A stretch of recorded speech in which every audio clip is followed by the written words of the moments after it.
ہمارا سب سے بڑا مسئلہ ہے ٹینشن، وہ ٹینشن جو دوسرے انسان اپنی تلخ کلامی یا ناراضی کی وجہ سے ہمیں دے دیتے ہیں۔ ہر روز ہمیں ارد گرد کسی کی طرف سے ٹینشن ملتی ہے، ہم دوسروں کی کسی بات کو لے کر اپسیٹ رہتے ہیں۔ وہ نرمی سے سمجھا رہا تھا، یہ پھر مجھے فکس کرنے کی کوشش کر رہا ہے، مگر اسے اس دفعہ برا نہیں لگا تھا۔ اور اس ٹینشن کا الٹ ہے دل کا سکون۔ جب کسی ناراض دوست یا فیملی ممبر سے صلح ہوتی ہے تو کتنا سکون ملتا ہے دل کو، ہے نا؟ اس نے نہ چاہتے ہوئے اس بات میں سر ہلایا۔ تم بھی ٹینشن میں ہو، تمہارے دوست بھی ٹینشن میں ہوں گے، اس کو ختم کرو اور دل کا سکون ڈھونڈو۔ ہم سب کو یہی کرنا چاہیے، جو ہم سے ناراض ہیں یا جن سے ہم ناراض ہیں ان کو منا کے، انہیں معاف کر کے ہمیں اس ٹینشن کو ختم کر دینا چاہیے اور زندگی کے اصل مقصد کی طرف فوکس کرنا چاہیے۔ اور اصل مقصد کیا ہے؟ اس نے گہری سانس لی۔ اصل مقصد تو میرا، تمہارا، اس کروز پہ موجود ہر انسان کا ایک ہی ہے، اپنے اصل کی طرف لوٹنا۔ اللہ تعالیٰ نے ہمیں جس سچی اور نیک فطرت پہ تخلیق کیا تھا اس کی طرف واپس جانا اور اپنے کام سے دوسروں کو نفع پہنچانا۔ چند لمحے کے لیے عرشے پہ خاموشی چھا گئی۔ چہان کو لگا وہ اس کی بات پہ غور کر رہی ہے۔ تم نے کہا کہ فیملی ممبر سے صلح کر کے دل کو سکون ملتا ہے، وہ اس کی آنکھوں میں جھانک کے پوچھ رہی تھی۔ بالکل ملتا ہے، وہ حوصلہ افزائی کرتے ہوئے بولا، مگر تمہاری تو کوئی فیملی ہی نہیں ہے، پھر تمہیں کیسے پتہ؟ ساری گفتگو کا فسو ٹوٹ گیا۔ وہ بد مزہ ہو کے پیچھے ہوا۔ الماس کو فون کرو، اس سے بات کر کے ہی معاملہ کچھ آگے بڑھے گا، ورنہ تم سے بات کرنا تو بیکار ہے۔ اور خفگی سے کہتا آگے بڑھ گیا، میں تمہاری فیملی ڈھونڈ کے رہوں گی، یاد رکھنا۔ وہ پیچھے سے جتا کے بولی تھی۔ اس نے بس مڑے بنا ہاتھ جھلایا اور آگے بڑھ کے چلتا گیا۔ الماس جنم کیسی ہو؟ کچھ دیر بعد وہ دونوں تالیہ کے کمرے میں گول کھڑکی کے آگے صوفوں پہ بیٹھے تھے۔ وہ خاموشی سے سن رہا تھا اور تالیہ بڑے مزے سے پیر اوپر کیے بیٹھی، کانوں پہ ہیڈ فون چڑھائے مائک میں کہہ رہی تھی، میں ٹھیک ہوں زینب، آپ سنائیے، آپ کو وہ چیپٹرز کیسے لگے جو میں نے بھیجے تھے؟ کیسے لگے؟ یہ بھی کوئی سوال ہے جنم؟ میں تو خود کو کسی ایلس کی طرح محسوس کر رہی تھی جو نیلوفر خانم کے ساتھ ایک ونڈر لینڈ میں داخل ہو جاتی ہے، سیاستدانوں کا ونڈر لینڈ جو اپنے تمام تر کرشماتی حسن کے باوجود چھوٹے قد والے لوگوں کی دنیا ہے۔ سیاہ لٹ کو انگلی پہ لپیٹتی وہ بڑے جذب سے کہہ رہی تھی۔ سامنے بیٹھے جہان نے ستائشی انداز میں ابرو اٹھائی، واہ تم تو کافی اوتھینٹک قسم کی لائر ہے، زیر لب بولا تھا۔ تالیہ نظر انداز کر کے فون پہ بولے گئی، جو کچھ نیلوفر خانم نے برداشت کیا ہے مجھ جیسی عورت تو نہ کر سکتی۔ الماس، تمہاری ماں بہت بہادر ہے اور اسی لیے میں چاہتی ہوں کہ ترکی کی لڑکیاں اس کتاب کو پڑھ کے انسپائر ہو سکیں۔ مجھے خوشی ہے آپ کو مام کی کتاب اچھی لگی، کیا آپ نے پبلشر سے بات کی؟ الماس خوش ہو گئی تھی، تبھی میم کی جگہ مام بول گئی، ہاں میں پریزنٹیشن تیار کر رہی ہوں اور جیسے وہ تیار ہوگی میں پبلشرز کو دکھاؤں گی، یہ بھی ایک فارمیلٹی ہے، ورنہ وہ تو ہاتھوں ہاتھ کتاب لینے کو تیار ہوں گے۔ گریٹ، تو اب ہم نے کانٹریکٹ کب سائن کرنا ہے؟ الماس بے چین لگتی تھی۔ جہان زیر لب مسکرایا، گڈ، وہ ڈیسپریٹ ہو رہی ہے، تمہارے لیڈر سے اس کو امید ختم جو ہو گئی ہے، ہمیں جلد سے جلد کانٹریکٹ سائن کر لینا چاہیے الماس، کیونکہ پھر ہم نے کتاب کو ترجمے کے لیے بھی دینا اور مارکیٹ میں لانا ہے۔ میں آپ کو کانٹریکٹ ای میل کر دیتی ہوں، آپ سائن کر کے مجھے فیڈیکس کر دیں اور مسودہ مجھے ای میل کر دیں تاکہ نہیں زینب، یہ اتنی حساس کتاب ہے، نیلوفر میم یوں کانٹریکٹ سائن نہیں کر سکتی، فیس ٹو فیس ملے بغیر کانٹریکٹ کرنا ہمارے لیے ناممکن ہے۔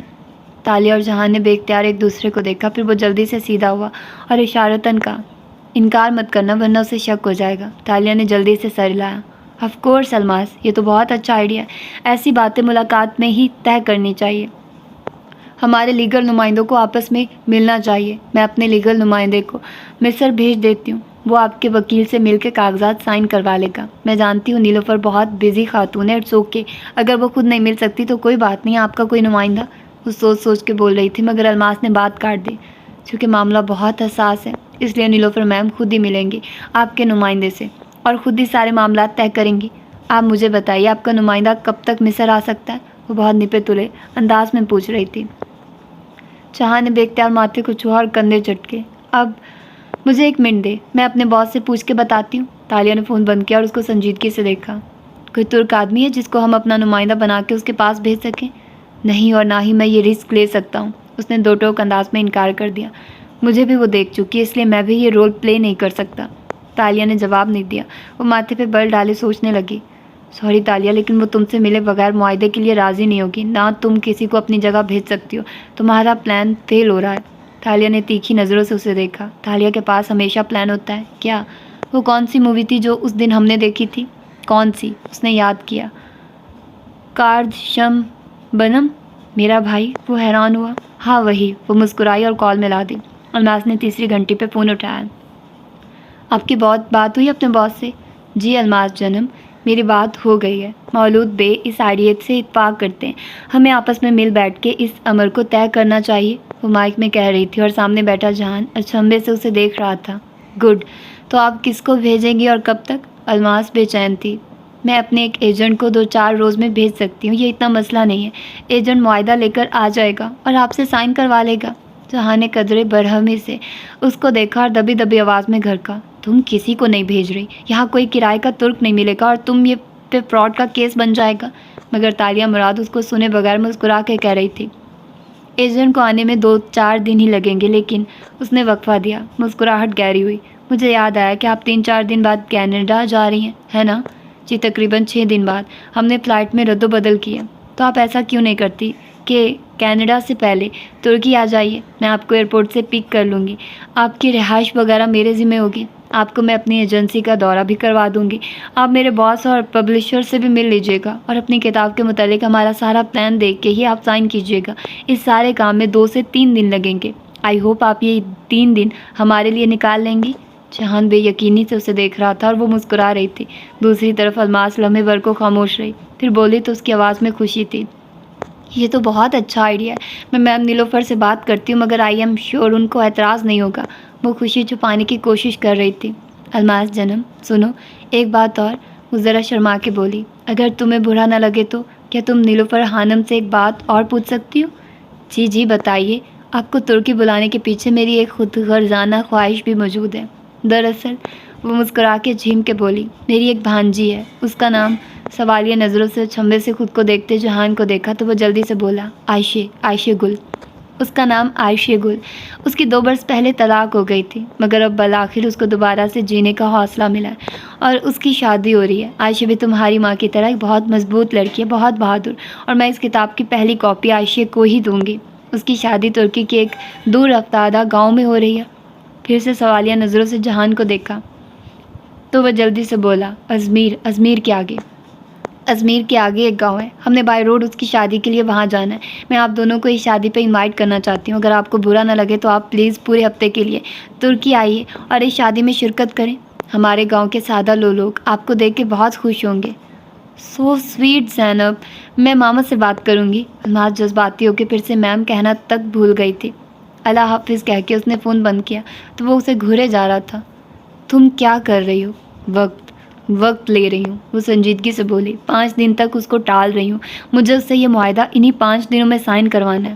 اور یہ اس ترک فلم والی شادی کی کہانی سنانے کا مقصد؟ مجھے نہیں معلوم تھا میں کیا بولے جا رہی ہوں. بس جو کہانی گھڑ سکی گھڑ دی. بے بسی سے کندھے اچکائے. جہان نے ماتھے کو چھوا. اف لڑکی تم اس کو ترکی بلا رہی ہو؟ یعنی اب تو وہ بالکل بھی معاہدہ پہلے سائن نہیں کرے گی. اسی لیے مجھے کچھ ایسا کرنا ہے جس سے وہ مجبور ہو جائے اور ترکی آنے سے پہلے ہی معاہدہ سائن کر کے مسودہ میرے حوالے کر دے. مگر کیا؟ وہ حیران بھی تھا اور قدرے پریشان بھی. تالیہ مراد نے کندھے اچکائے اور شال کندھوں پہ لپیٹے اٹھ کھڑی ہوئی. وہ میں نے ابھی نہیں سوچا. تو جا کہاں رہی ہو؟ وہ جو دروازے کی طرف بڑھ رہی تھی رکی اور پلٹ کے اسے دیکھ کے مسکرائی. بہت ساری چاکلیٹ کھانے کیونکہ تالیہ کا دماغ اور دل چاکلیٹ کے ساتھ زیادہ اچھے سے کام کرتے. تم کھاؤ گی؟ نو تھینکس. وہ رخائی سے کہتا اٹھ کھڑا ہوا.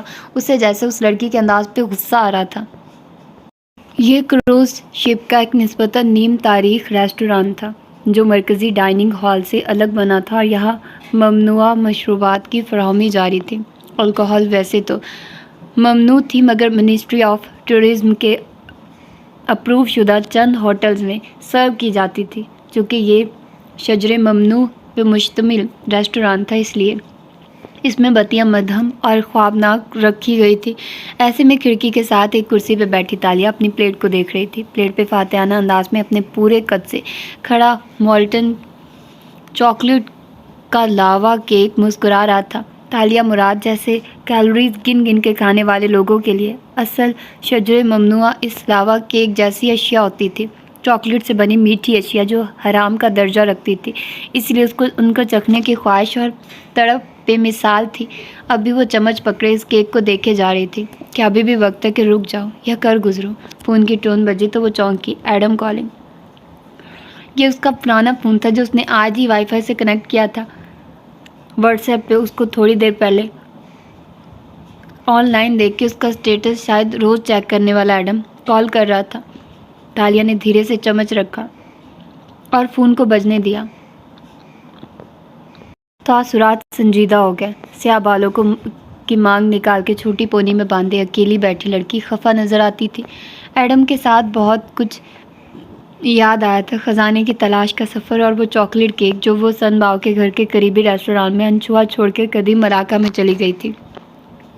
پھر قدیم ملاقہ کا جنگل اور جنگل میں چکھے کوکو پھل میں چاکلیٹ کا ذائقہ، واپس آ کے فاتح کی طرف سے ایڈم کے ذریعے بھیجے گئے چاکلیٹ، پان فاتح کو بی این کا صدر بنانے کے لیے جدوجہد کرنا، فاتح کا اس کے گھر کوکو پھل دیکھنا، تالیہ کا مصر چلے آنا اور سامنے رکھا گرم گرم چاکلیٹ لاوا کیک۔ چاکلیٹ ہر جگہ تھی، شجر ممنوعہ، اس کی بھوک، تڑپ اور اس کو چکھنے کے بعد گلٹ کا احساس۔ کال مسلسل آ رہی تھی۔ تالیہ نے بٹن دبایا اور فون کان سے لگایا۔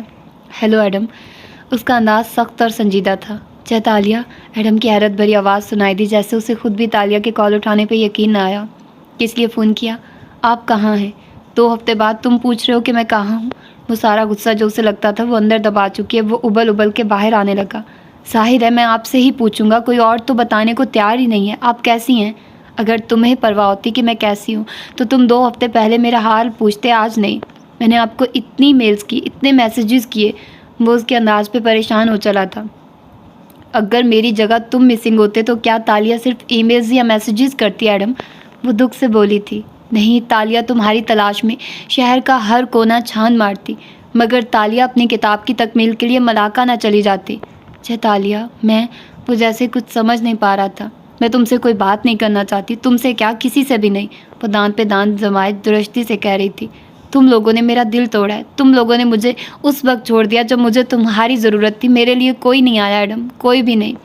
وان فاتح نے کہا تھا کہ آپ حکومتی افسران کے ساتھ ہیں، وہ آپ کو ہم سے ملنے نہیں دے سکتے تھے، اور تم نے کوشش بھی نہیں کی۔ تمہیں کیا لگا تھا وہ مجھے کسی گیسٹ ہاؤس میں مہمان کی طرح ٹھہرائے ہوئے ہوں گے؟ کیا تمہیں احساس نہیں ہوا کہ وہ مجھے کسی قیدی کی طرح قید خانے میں ڈالے ہوئے ہوں گے؟ قید خانہ؟ جے تالیہ، میں واقعی حیران ہوں، آپ کیا کہہ رہی ہیں؟ میں نے یہ سنا تھا کہ آپ بے شک ان کی تحویل میں ہیں مگر خیریت سے، اور پھر پتہ چلا کہ آپ ان سے ڈیل کر کے باہر چلی گئی ہیں۔ مجھے نہیں معلوم تھا کہ آپ، مگر وہ اس کی بات نہیں سن رہی تھی۔ مجھے اس سے غرض نہیں ہے کہ کسی نے تمہیں کیا کہا، تم نے خود کچھ نہیں کیا میرے لیے۔ تالیہ غائب تھی، تالیہ کی خبر تک نہیں آ رہی تھی، اور تم سب نے گمان کر لیا کہ تالیہ بالکل ٹھیک ہے، مزے میں ہے، کسی نے میرے لیے انگلی تک نہیں اٹھائی۔ وہ ڈر سے بول رہی تھی۔ اس کو اس بات کا کتنا قلق تھا، اسے خود بھی ابھی معلوم ہو رہا تھا۔ خبر تو صرف میرے لیے نہیں آئی تھی چیتالیہ، وان فاتح کے لیے تو آپ کی طرف سے ساری خبریں موصول ہو رہی تھی۔ آپ کے پاس ان کو چاکلیٹس کیک بھیجنے کا وقت تھا، تو مجھے کیسے معلوم ہو سکتا تھا کہ آپ قید ہیں؟ میں سمجھا تھا کہ آپ خود ہم سے رابطہ نہیں کرنا چاہتی۔ اور ویٹ، کون سی چاکلیٹ کیکس؟ اسے لگا اس نے غلط سنا ہے۔ چھوڑیے چاکلیٹ کیکس کو، آپ کسی کو جو بھی بھیجیے، مجھے اس سے غرض نہیں ہونی چاہیے، نہ مجھے کسی کو کمپیئر کرنا چاہیے۔ میں معذرت خواہ ہوں کہ آپ کی امیدوں پہ پورا نہیں اتر سکا۔ میری جگہ آپ ہوتی تو آپ مجھے ڈھونڈ نکالتی، کیونکہ آپ تالیہ مراد ہے، مگر میری صلاحیتیں آپ جیسی نہیں ہیں۔ نہیں، تم نے چاکلیٹ کیک کے بارے میں کیا کہا؟ اس کی سوئی وہیں اٹک گئی تھی۔ کیا اپنے سامنے رکھے کیک کی خوشبو اس کو غلط سننے پہ مجبور کر رہی تھی؟ یا نہیں کہنا چاہیے تھا، مگر کیا ہم بات کر سکتے ہیں؟ یا جب آپ کا غصہ ٹھنڈا ہو جائے تو کیا ہم بات کر لیں؟ کیونکہ اگر مجھے اپنی کتاب کو آپ پہ فوقیت دینی ہوتی تو وان فاتح کے بارے میں جو باتیں مجھے معلوم ہوئی ہیں ان کو شائع کر چکا ہوتا، آپ کے دل کی پرواہ کیے بغیر۔ مگر مجھے آپ کی فکر تھی، آپ کو شاید میری نہ ہو۔ پہلے آپ قید میں تھی، ٹھیک ہے، مگر اب نہیں ہے۔ آپ بھی کال کر سکتی تھی، اور شاید دوسرے دوستوں کو آپ کر بھی لیتی ہوں۔ صرف ایڈم ہے جو ہمیشہ آپ کی بے اعتنائی کا شکار رہتا ہے، یا شاید اب آپ کے نئے دوست بن چکے ہوں۔ وہ تلخی سے کہہ رہا تھا۔ میں تمہاری سیلف پٹی والی باتیں نہیں سننا چاہتی، اور ہاں، میں بالکل ٹھیک ہوں، خوش ہوں، مزے میں ہوں، اور مجھے کسی دوست کی ضرورت نہیں ہے۔ ہاں، یہاں پہ میرے پاس ایک زیادہ اچھا دوست ہے جو آنریبل بھی ہے اور خیال رکھنے والا بھی، اور وہ میرا ساتھ چھوڑ کے بھاگ نہیں جاتا، میرے لیے کوشش کرتا ہے، اور بدلے میں کچھ مانگے بغیر میرے مسئلوں کو فکس کرنے کی کوشش کرتا ہے۔ یہ کہہ کے اس نے کھٹاک سے فون بند کر دیا۔ چہرہ جذبات کی شدت سے سرخ پڑ رہا تھا اور لب بھینچ رکھے تھے۔ غصہ، دکھ، بے بسی، سارے احساسات ایک ساتھ اندر ابل رہے تھے،